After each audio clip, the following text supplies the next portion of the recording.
Hi, today I'm super lucky to be testing out the brand new markers from Royal Talens with Pantone colours. These are true match to the Pantone colour system, and as you can see, they come in lots of beautiful colours. This is just a selection of the colours, and they come in a total of 108 colours. I think I've got about 26 here that I'm testing out today.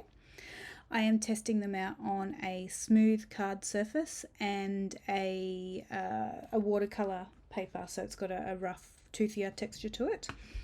As you can see, it's got two nibs on the brush. It's got a brush pen on one end and a chisel nib on the other.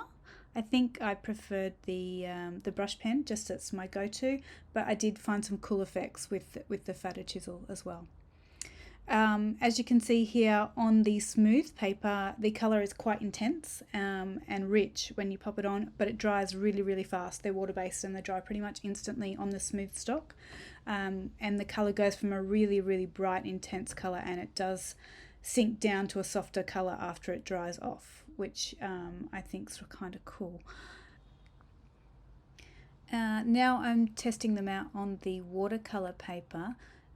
As you can see here on the watercolor paper, the color is really heavy at the start, and it takes a lot longer to dry on this surface, I found. So you could actually create a bit of a blend between the two colors using it on this paper, because the ink is still wet, and if you add another color to it, it's going to bleed into it quite a lot on this one. It took a lot longer for it to dry, so I thought you had a bit more play with the colors and the blending effects on this as well, if you like using it more as a watercolor pen.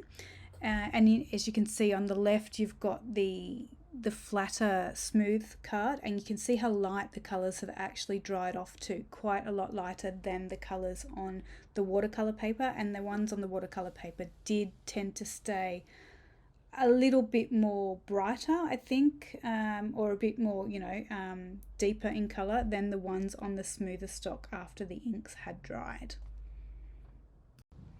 Now, to keep it in the full Pantone colour, it's true colour when you add your first layer of ink to the paper. That is your true Pantone colour. As soon as you layer over the top of that, the colour becomes deeper and is not true to the Pantone colour system. I do like a little bit more depth in my works, so I like layering up the colours. So as you can see here, I went with the base layer first, and then I chose a slightly deeper colour in the same shade to bleed over the top, and layer up my colours to add a bit more depth. You can use acrylic white paint on the top to bring back some white highlights. On this, I chose to leave this negative space with the white card showing through to give me the white highlights, and I used the deeper shadows with using slightly deeper colours in the markers to create a bit more depth there. You can also use a black pigment liner. Now the Pigma microns have been recommended so that they do not bleed into the work, and it's best to use them after they've fully dried with the markers before you apply the black on top. This is using the smooth card, and as you can see, I'm just using a little bit of the black micron liner to add a little bit of outline detail to the flower, just to get a bit more depth in the image. The colours are transparent, so as you layer the first layer and the layer over the top in the layering technique, you can see the other layers peeping through it, so you can create a bit more interesting colours and depth to your image as well with that.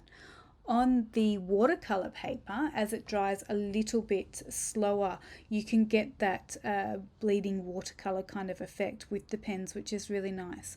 And with this one, I tried to keep them a little bit separate with each little motif, but as they sort of hit over the top of each other and overlap, because the inks are transparent, you are creating a little bit more color coming through, creating new colors with the overlapping with the transparency of the markers.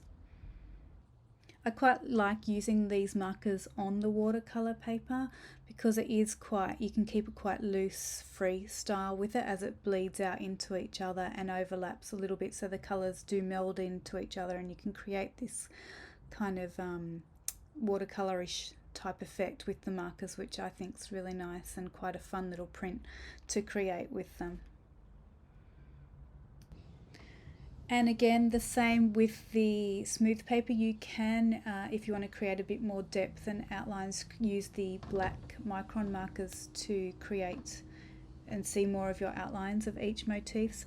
I did make the mistake of not waiting for this to dry as much as I did on the smooth cards, so I found that the black ink did bleed out quite a little bit on this, more than I probably wanted it to, but that's just learning to be more patient and let them dry before you do apply the black ink over the top, and then you'll create quite a nice effect.